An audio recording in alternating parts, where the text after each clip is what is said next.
La meva visió de lo que és el gran llibre per al nacionalisme valencià, nosaltres els valencians, el teniu així.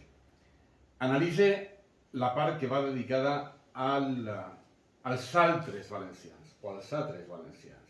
És a dir, als valencians que no són de llengua valenciana, sinó que som d'antiga llengua aragonesa, de llengua castellano-aragonesa, que venim de l'Alpalància, de les Millars, o d'Ademús, o més cap al centre de parla castellana, de parla castellana més històrica com els de Llora, parlava abans de Recanutiel, o més cap al sud de diverses parles murcianes. De fet, una dada que poca gent coneix és que Miguel Hernández, el gran escriptor espanyol, d'Orihuela, els seus primers poemes estan escrits en murcià, no en castellà. O sigui que hi ha una tradició literària valenciana, no només en valencià, no només en castellà, des de fa molt de temps també, mig mil·lenni, sinó que també hi ha mostres en Múrcia, hi ha una immensíssima tradició literària en castellà en aragonès, hi ha també conreu de llengües o conreu de parles locals, com el viener, que té una tradició sainetística de teatre en el dialecte, en el subdialecte, en la parla pròpia de Villena, i també tenim una parla que és com la d'Enguera, la parla enguerina, que també té una tradició literària, encara que siga popular. O sigui que quan ens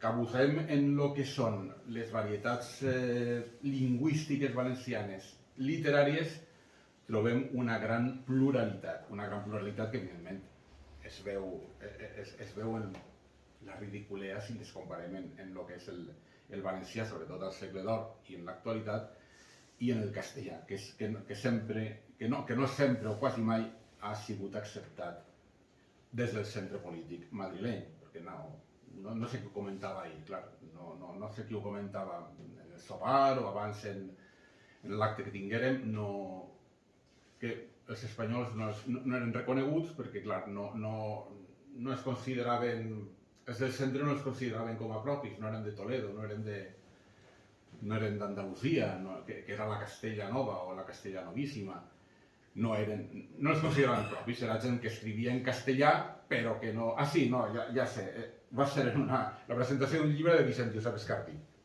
que el dia que tota la gent posterior al segle d'or, del segle XVII, del segle XVI també, del segle XVII, del segle XVIII, era gent que pensava en valencià però que escrivia en castellà.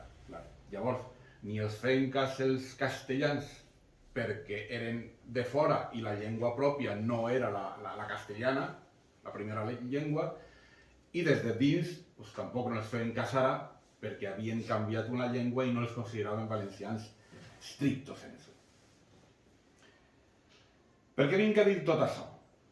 Perquè jo em plantegi en este article sobre Joan Fuster i la València xurra, que jo soc xurro, jo vinc del poble de Caudiel, al Palància, en la comarca de Sogorb, de la vall de Sogorb,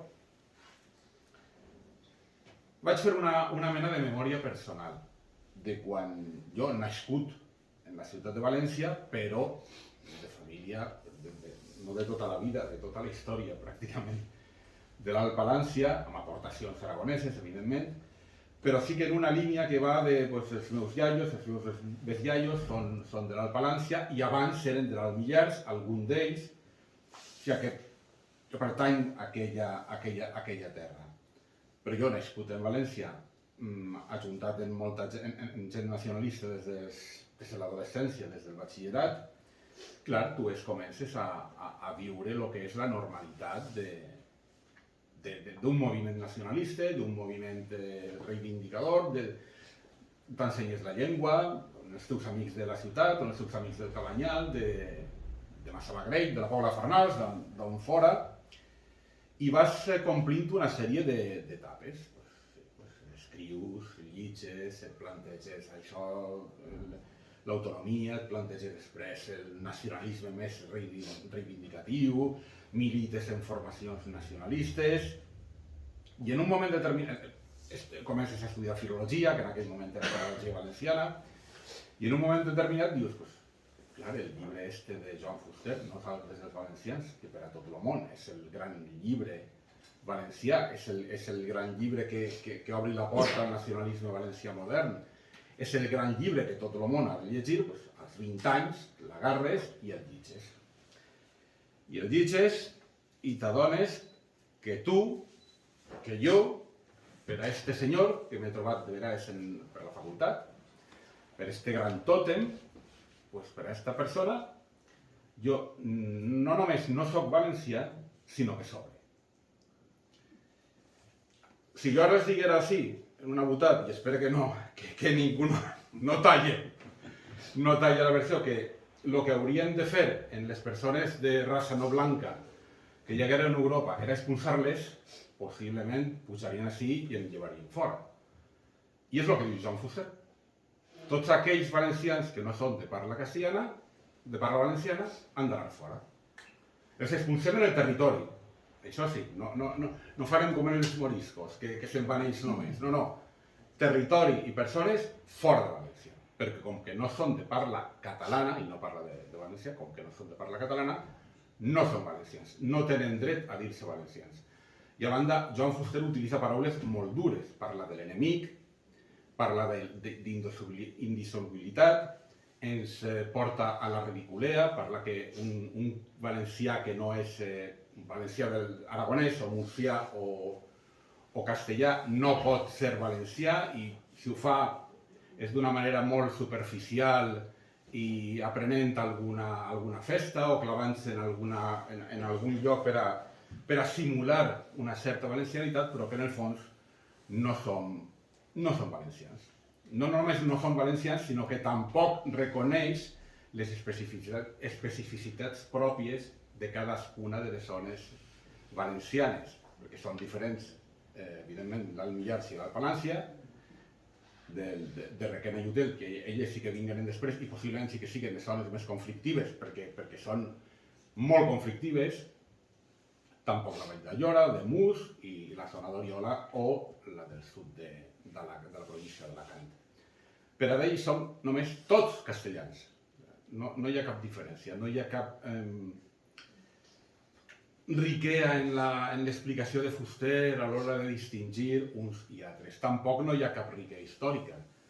No es planteja, i així sí que faig jo una aposta orgullosa de la meva pertinença a esta València xurra.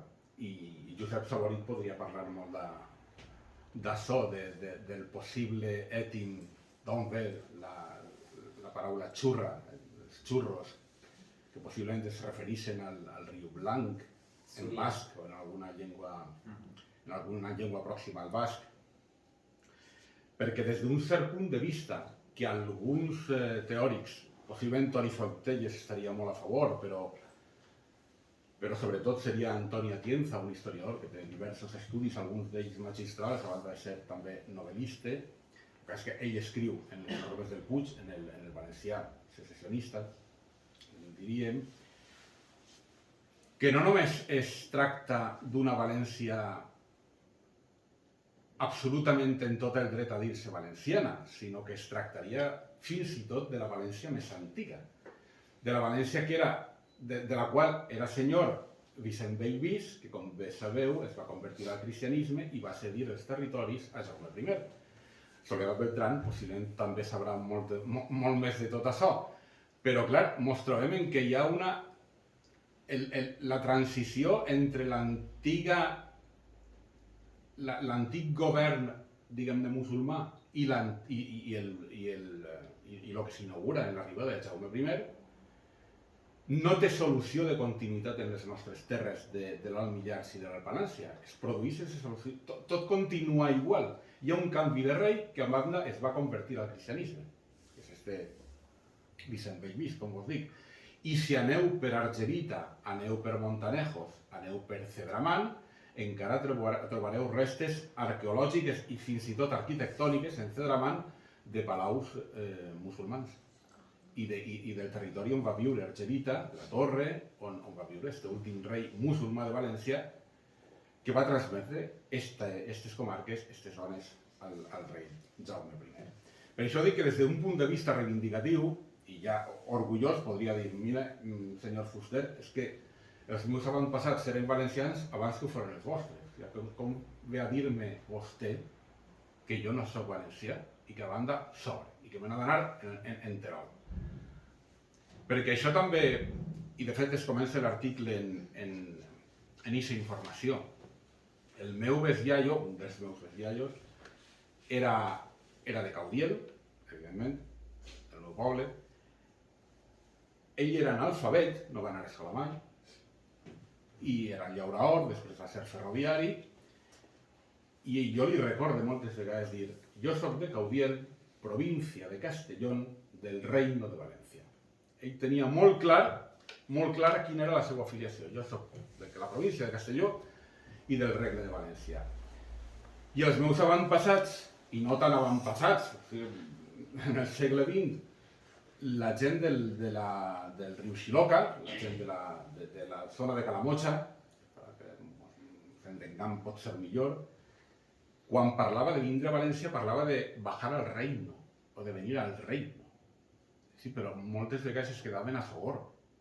I això ja era no baixaven a la ciutat de València ni a Castelló de la Plana ni a Sagunt, no, es quedaven allà, però estaven arribant a València. O sigui que la consciència de valencianitat de tota la terra, esta nostra, era molt gran com per a que una persona, des d'una voluntat intel·lectual i possiblement en interessos no necessàriament valencianistes, es dedicara a dir qui sobrava i qui no.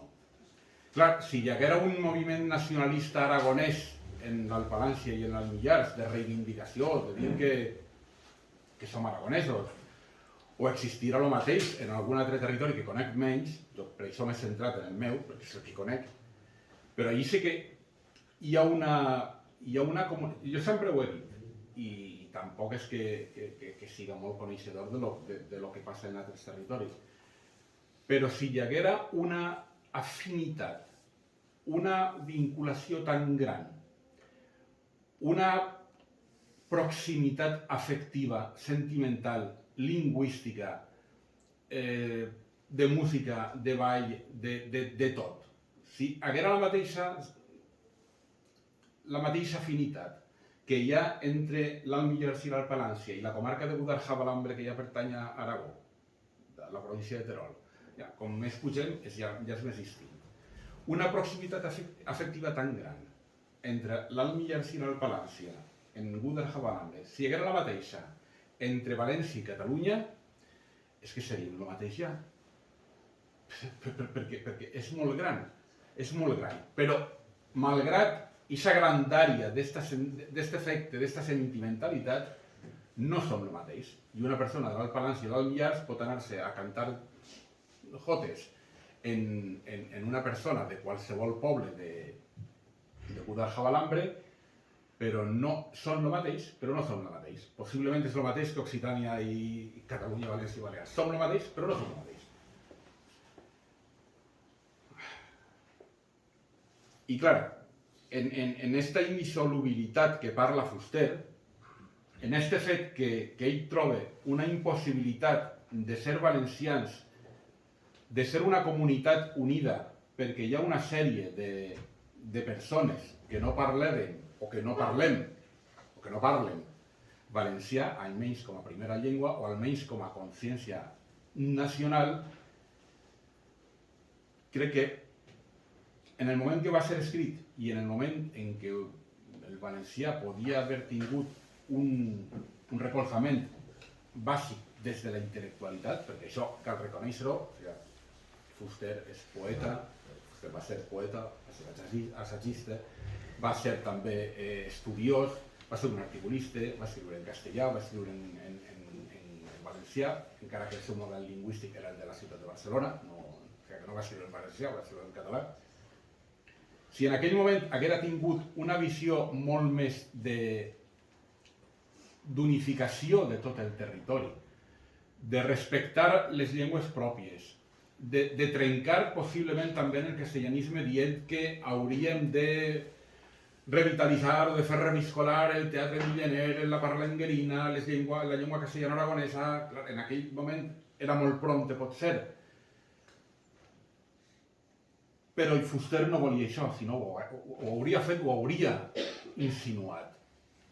Fuster el que diu al llarg del seu text, quan es refereix a per quina raó València no és un país normal, és sobretot a aquest percentatge de gent que no és valenciana, que no pot participar en una unificació de tots els països catalans, i també dir que així com nosaltres sí que tenim un país darrere, perquè ja us he dit que aragonesos, castellans i murcians per a ell eren castellans, o sigui que tenim tota Castella darrere de nosaltres, podem anar-nos a Castella, podem anar-nos a Aragó, i no passaria res. Els valencians de parla catalana no tindrien aquesta possibilitat si no hi ha una unitat en Catalunya. I per a que hi hagi una unitat lingüística i cultural, doncs això, neteja ètnica. La paraula és molt grossa, però és així. Ja, Joan Fuster proposava la neteja ètnica d'una part del poble valencià. Això, com si jo dic ara, que tot el que no siga blanc sobra. I per quina raó feia Fuster? Pues per motius polítics, evidentment, per motius polítics i per recrear una cosa que no havia existit mai, perquè, sí, llevat d'algunes originalitats, els valencians no hem sigut mai catalans ni mos hem sentit mai catalans. Tenim el problema que nosaltres parlàvem la mateixa llengua que es parlava en Espanya, com a llengua oficial. No hem tingut ni la sort dels aranesos, no? Si haguem sigut una cosa aïllada ahir, o si haguem parlat francès, sí, possiblement hauria reconegut Fuster que hi ha una minoria de parla francesa en territori valencià, però clar, com era espanyol, haurien tingut una certa, no sé, importància, no sé què terme utilitzar. Però clar, quan ens plantegem que, i en dades de 2016, ja acaba perquè ja porta 20 minuts, quan en dades de 2016 veiem que els habitants de València no arriben als 5 milions i d'aixòs 5 milions només 89.000 som de l'Alt Millars i l'Alt Palància, estem parlant d'un 1,80% de la població total. Si afegim totes les comarques no catalanes històriques, arribem als 471.684 habitants, dels quals 355.000 són del Baix Segura. És a dir, no arribem ni al 10% de tota la població valenciana, la de llengua castellana o murciana o aragonesa històrica. I si afegim la plana d'Utiel-Requena, que això sí que és un afegitó del segle XIX, i ells possiblement siguen els més furibunds a l'hora de no sentir-se valencians, de dir que no són València, que no volen valencià, perquè a Sogorb s'estudiava el valencià i els meus cosins han estudiat en valencià, almenys han estudiat el valencià, però aquells no. Si afegim la plana d'Utiel-Requena, apleguem al mig milió d'habitants, és a dir, l'11% de tot el territori. Clar, les xifres serien encara més reduïdes en aquell moment, però parle la València castellana i la murciana que es defensa per ella mateixa. Jo parlo només dels meus, de l'Alt Millars i l'Alt Palància. 89.000 habitants, l'1,80% de la població, verdaderament som l'entrebanc per a la gran construcció catalano-valenciana. Són els aranesos el gran problema, i encara que siga quasi l'extensió de l'Aran siga el doble que el Principat d'Andorra, si Andorra és un estat, Aran podria ser també un estat en termes territorials, dic. Som el problema i això és el que he tractat de reflectir en este article escrit, com vos dia, analitzant les paraules que utilitza Fuster, però també des d'aquesta sensació de dir, ja sé com pot sentir-se un jueu en l'Alemanya nazi, ja sé com pot sentir-se un palestí en l'Israel actual, ja sé com pot sentir-se molta gent que pensa que és una cosa, o un indi, un hindú de segona generació a Anglaterra que veu que ell no compta per a la Gran Bretanya, encara que ara el primer ministre siga d'origen hindú. Però ja sé com pot sentir-se algú que diu jo sóc el mateix que vosaltres i el gran tòtem, no un tarat, te diu que no, que tu no eres valencià, que tu no eres valencià igual que ell i que no només no eres valencià igual que ell, sinó que fora. Perquè l'objectiu del bon valencià ha de ser la construcció de Catalunya. Espero que no vos haja jo escandalitzat, que no vos escaroteu en el que he dit. Ho he fet des d'això, no des de l'objectivitat de l'estudiós, sinó des d'un plantejament personal, íntim, des de l'adolescència, des de la joventut.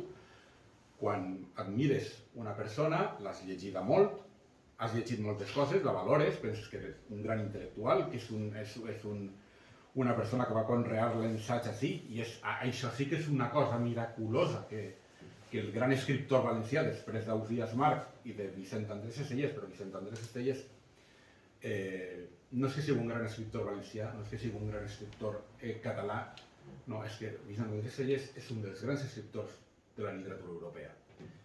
A banda, i reduir-lo a jo soc l'avui del poble em pareix un greu error per a ell, perquè és un dels grans de la literatura europea. Per això que enfront d'Ausiàs March, enfront dels escriptors, també teníem Isabel de Villena i el seu assaig novel·lat sobre la vida de Jesús, enfront d'ells la gran figura siga algú que ha escrit assaig en valencià en un moment a banda com el del franquisme, això és una cosa miraculosa i que hem de reconèixer molt bé, perquè no tenim un novel·lista a aquesta altura, no tenim, jo crec que llevat d'Estellés, tampoc un poeta a aquesta altura. I Fuster s'ha de reconèixer per tot això. Va seguir, jo no sé si a ell li agradaria o no, però va seguir una tradició espanyola importantíssima d'articulisme filosòfic.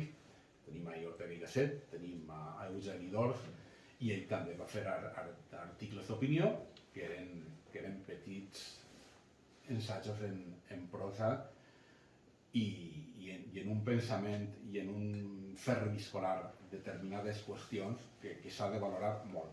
Però quant al seu parer sobre els valencians, doncs jo tinc les meves previsions. Moltíssimes gràcies.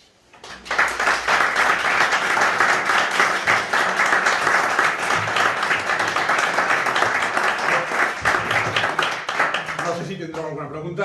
Jo voldria fer-te una pregunta i també de pas les veus de les altres persones que volen preguntar-te i a continuació passem a la dictada. A mi em pareix una falta de visió brutal perquè sí que és cert que les comarques xurres, comarques que no parlen valencià dins del territori valencià, com a pes demogràfic tenen un pes demogràfic prou baix, però són un 40% del territori valencià. Es diu ràpid, 40%. I renunciant a això, i aneu-se'n a Castella, o aneu-se'n a Aragó, o aneu-se'n a Múrcia, i busqueu-vos la vida, que sou benvinguts, i renunciar a un 40% del territori valencià és una manca de visió política brutal. Buscant una suposada independència del País Valencià junt a Catalunya el dia de demà. És un 40% del territori valencià. Però, clar, quan no hi havia una base potent que li donara personalitat a aquestes comarques, en el seu dia, quan es va fer el primer Estatut d'Autonomia Valencià, perfectament podria haver entrat el xurro com una de les llengües que s'ensenyara en una part del territori valencià.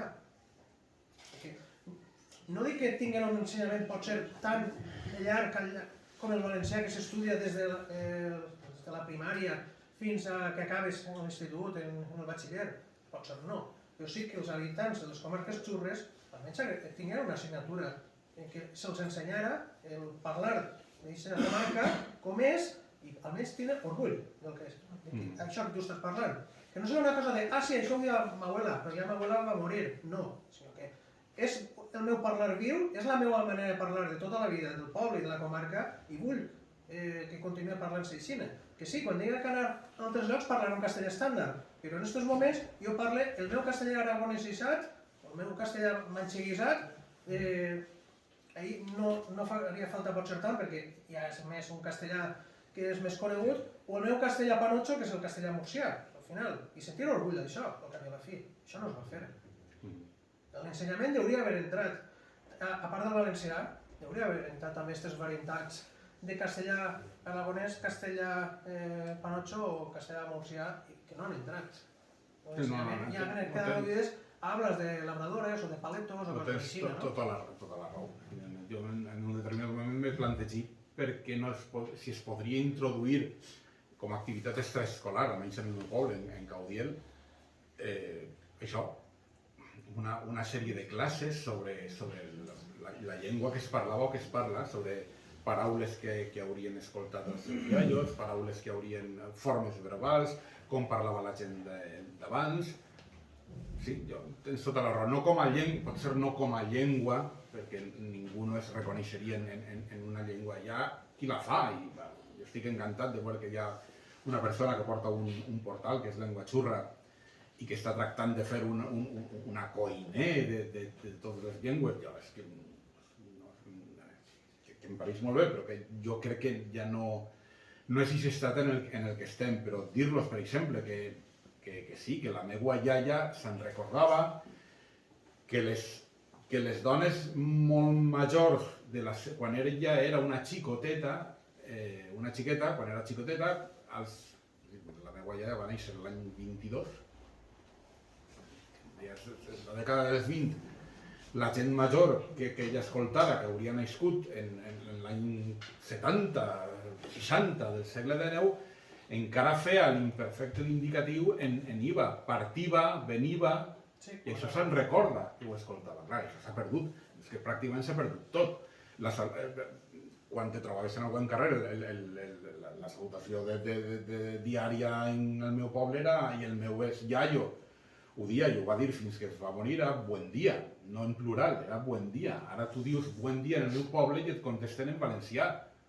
Sí, perquè pensen que eres de fora i que estàs traduint. O dius buenos días o pareix foraster. Però sí, tens tota la raó.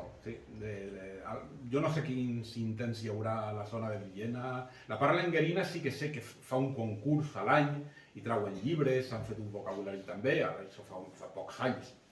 I del Villener n'hi ha un diccionari, però, per exemple, tu arribes a la Casa Museu de Miguel Hernández i ningú no te diu que els primers poemes estan escrits en murcià, que és la llengua que ell parla. Ara ja no parlem valencià, clar. A mi, per exemple, el poble on treballa, que és de parla xurra, em va sorprendre un dia que dins el poliesportiu hi ha una paret que l'han pintat en pintura esta que és com si fos una pissarra, que pots pintar, que pots escriure després esborrar-ho, com hi ha en alguns restaurants per posar la carta. I en unes parets d'allí del poliesportiu em veig que els xiquets havien posat paraules típiques que es diuen al poble. I em sorprenia, per exemple, coses com que a les alpargates diuen espardenyes. O sigui, el cosí també del valencià espardenyes. Sí, en el meu poble també, espardenyes. I em vas quedar molt sorprès d'això, o em vas quedar molt sorprès que un mestre que va anar allà al poble fa molts anys, clar, quan va començar a escoltar paraules que ell no havia escoltat en la vida, va posar i va treure un diccionari de les paraules típiques del poble. Tot això està molt bé, i això no li dones una certa continuïtat, això acaba perdent-se. No, totalment. Això és la base primera, però no va haver per part de l'Estatut d'Autonomia un interès en que això es preservara com a que era formar part de la cultura dels valencians. Totalment. Jo sí que m'ha escandalitzat.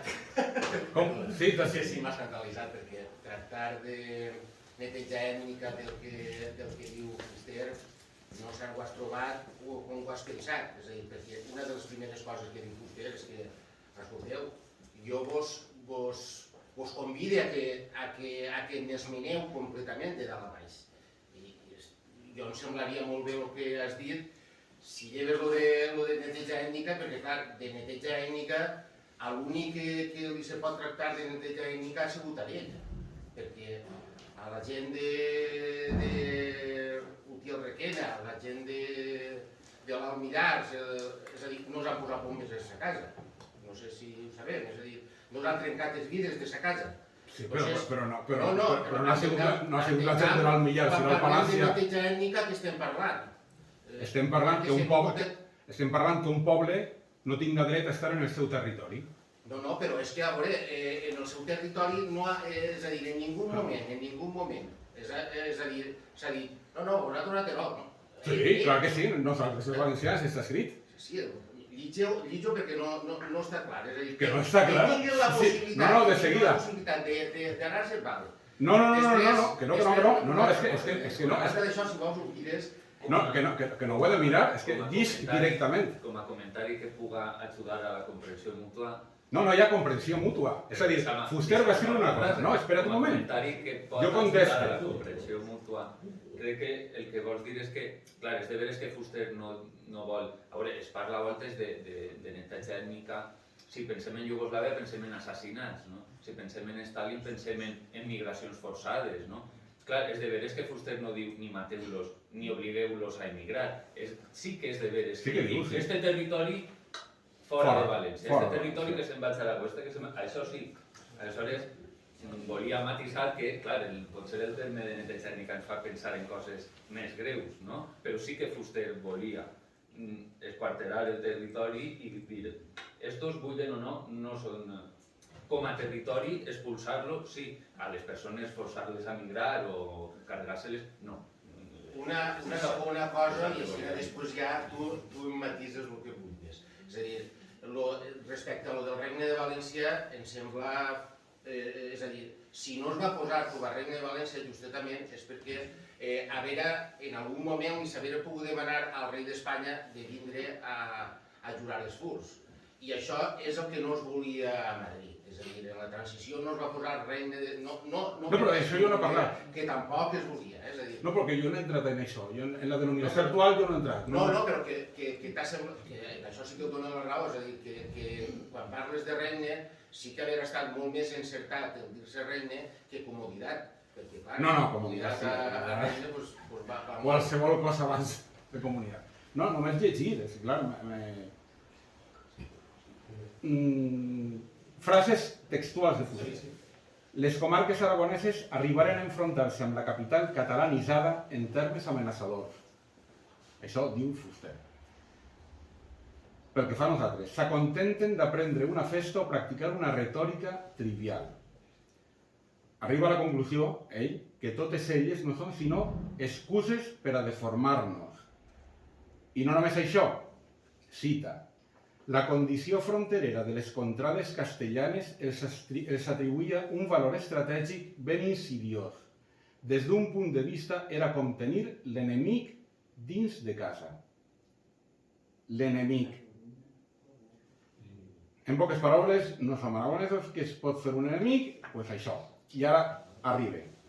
Les contrades, cita de Fuster, les contrades no catalanes del País Valencià tindrien el lloc just en les demarcacions limítrofes amb les quals conserven una profunda afinitat. Aragó, Castella, Múrcia.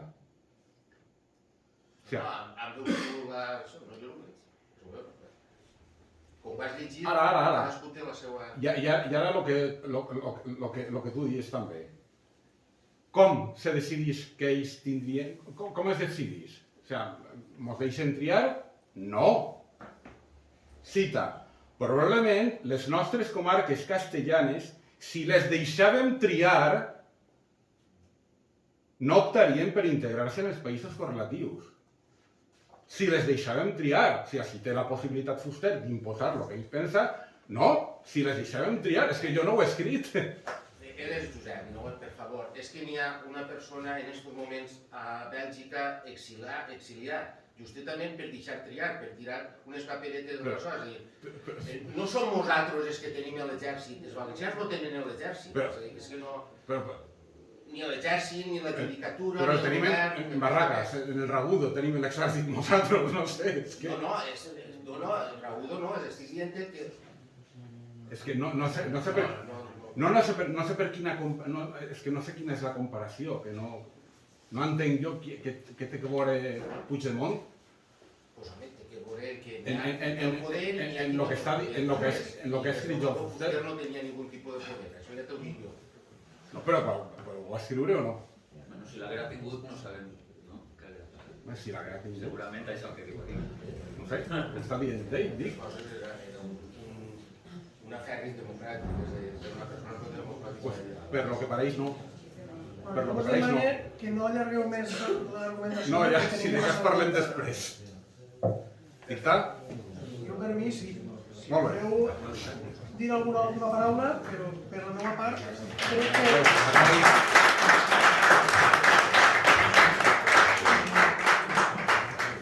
Jo tinc una teoria amb relació a la meva mona de dia. Poc relacionada,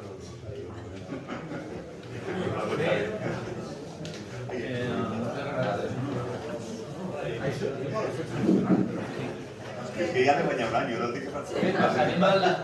Passarem a l'ICAT. No se n'aneu, tots els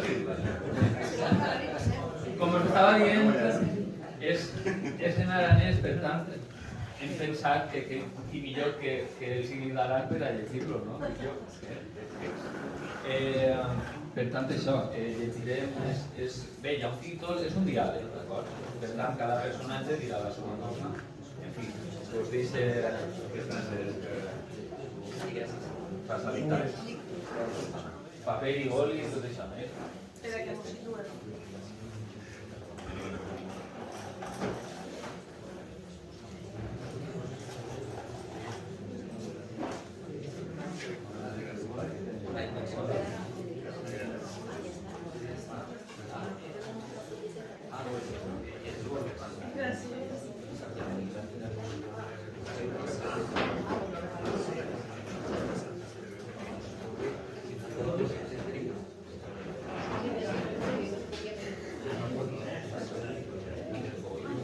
Insistir que això no és un examen.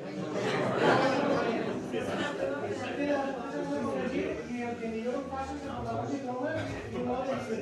Això ja ens tranquil·litza, que no sigui un examen, ja...